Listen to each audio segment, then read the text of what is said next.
I was with a group of friends tonight at dinner, and people that didn't know the WNBA were like asking, well, why? Like, what does she do? And we said, well, she makes passes and takes shots that nobody else in the sport does. So she's a bit of it's like when Tiger Woods came on the tour, like he drove it further. Long putting was better. He looked like a football player in the red shirts. Like he just was different than every other golfer you grew up with. And people like unique and different. A recent study by a finance professor highlights Caitlin Clark's unprecedented financial impact on the WNBA. In her rookie season alone, she accounted for 26.5% of the league's total economic activity, despite playing for one of its lowest-performing teams.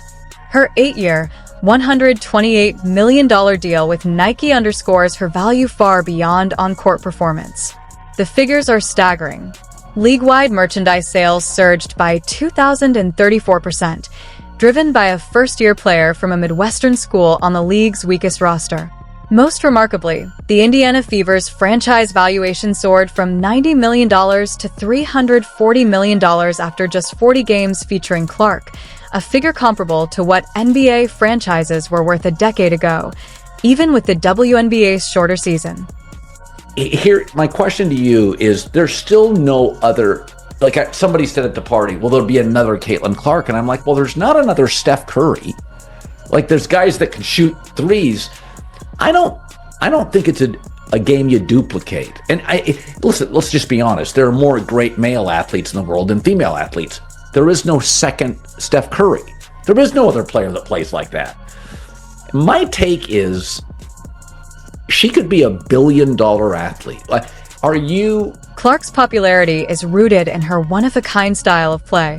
She makes passes and takes shots that simply don't exist elsewhere in the game. That level of uniqueness echoes the early impact Tiger Woods had on golf: longer drives, elite putting, and a physical presence that broke the mold of traditional golfers. Fans are drawn to athletes who are truly different. That raises the question, will there ever be another player like Clark? Much like there is no true second Stephen Curry, even in an era full of great shooters, Clark's skill set feels impossible to duplicate. With a smaller global talent pool in women's sports compared to men's, she may be a once-in-a-generation outlier, with the potential to become a billion-dollar athlete. She doesn't always get the consistent great star whistle. I think they're still kind of figuring out how to officiate her. Right? Like I've said this for years when I covered Shaq and went to Shaq got fouled more than anybody I've ever seen. I mean, it was insane. People bounced off Shaq. Jokic complains constantly, like people are bouncing off me. Basketball tends to captivate audiences through two main entertainment archetypes: elite vertical athletes like a young LeBron James or Anthony Edwards, and exceptional long-range shooters. These styles translate best to television and modern fan engagement. Today's game is largely defined by two dominant player types: powerful, oversized playmakers such as LeBron James, Luka Doncic, and Nikola Jokic, alongside unstoppable shooting specialists. Stephen Curry is the clearest example of the latter, and Caitlin Clark fits squarely into that mold for women's professional basketball, delivering a Curry-like influence on the game. Elite shooters who never stop moving forced defenses into constant overreaction. Clark's shooting gravity compels defenders to press up aggressively on screens, creating easy scoring chances for teammates like Aaliyah Boston. The result is frequent 4-on-3 advantages and wide-open lanes with the paint completely cleared. You're rolling to the basket because every time she sets a screen for Caitlin, her defender is stepping up to guard Caitlin. Because as she comes off of that screen, if you're not there, she's going to shoot it and she's going to make it. And so there's a reaction that inverts spacing and brings a 4-on-3. Because you bring multiple defenders away from the rim, there's a 4-on-3 with a vacated paint. And because of that, there's a lot of easy opportunities to score there. Like, that's the thing with Steph Curry. Like, Steph Curry is not the same shot maker that he was 4 years ago in 2021. Stephen Curry illustrates this concept perfectly. Even though his shooting efficiency has dipped since 2021, his constant movement alone continues to generate scoring opportunities for Golden State. Clark hasn't yet reached her peak as a shooter, but defenses already treat her range with full respect. She has become the WNBA's most powerful offensive driver. Still, as a second-year player with room to grow, she struggles at times against intense defensive pressure and can be turnover-prone, as seen in games against the New York Liberty. Her shooting mechanics also favor movement to the left, limiting her effectiveness going right, an area that will need refinement. That said, her competitive fire and work ethic suggest these flaws could be corrected within the next 2 years, positioning her as a future best player in the league. Much like Curry, the mere threat of her non-stop motion gives her team consistent scoring chances. But just the simple threat of him running around gives the Warriors a chance to score.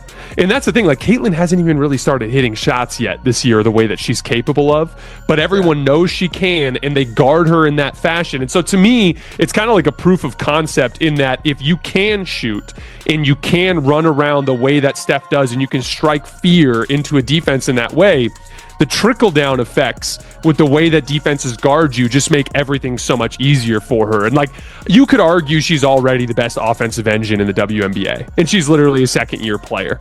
That's the key point. Caitlin hasn't even started knocking down shots at the level she's fully capable of this season, yet defenses already treat her as if she has. Everyone knows what she can do, so they guard her accordingly. In that sense, she's a walking proof of concept. If you can shoot, move non-stop like Steph Curry, and strike real fear into a defense, the ripple effects in how teams defend you make the game dramatically easier.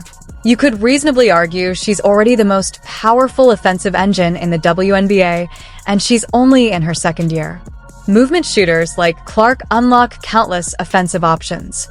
Her must-watch appeal has pulled in viewers even during typically crowded sports windows. Yet she doesn't consistently benefit from star-friendly officiating. It's similar to how Shaquille O'Neal was constantly fouled without getting the whistle, or how Nikola Jokic regularly absorbs contact while arguing for calls. The league initially underestimated the size of Clark's popularity surge, and early scheduling choices reflected that miscalculation. Since then, the WNBA has adjusted, airing all of her games and centering her in league marketing. At the same time, officials seem hesitant to give her too favorable a whistle, aware of resentment from veteran players over the attention she receives. As a result, she doesn't always get the consistent star calls. Caitlin Clark, obviously. Nike have screwed Caitlin Clark. Nike have screwed Caitlin Clark, and this is the first topic I want to talk about live on stream. But Nike have absolutely screwed Caitlin Clark. You have got a former 15-year Nike marketing employee, Jordan Rogers, talking about this. And let's take a listen to what he is talking about with Nike and Caitlin Clark. It feels like officials are still learning how to referee her. I've said for years, dating back to covering Shaquille O'Neal, that truly dominant players pose an officiating challenge. Shaq was fouled more than almost anyone I've ever seen. Defenders literally bounced off him. Nikola Jokic constantly points out the same issue, arguing that contact is ignored because of his size and strength. Sports like baseball and the WNBA have long felt overlooked compared to the NFL, NBA, and college football, and that sense of being ignored can fuel resentment when one athlete suddenly monopolizes attention. Tiger Woods faced similar backlash early in his golf career, with critics questioning why coverage revolved so heavily around him. Bryce Harper also dealt with tension among teammates due to non-stop media focus.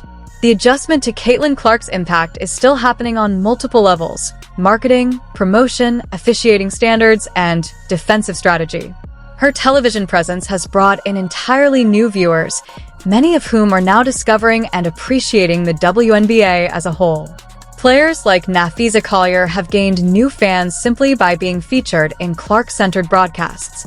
And despite her star status, Clark doesn't receive as friendly a whistle as many assume, just like Stephen Curry, which is the ironic part.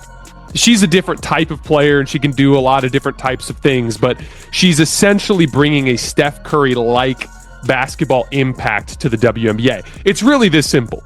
If you can shoot the way that she shoots, or the way Steph shoots, and you can perpetually be in motion, running around, inevitably there is an overreaction to your shooting ability.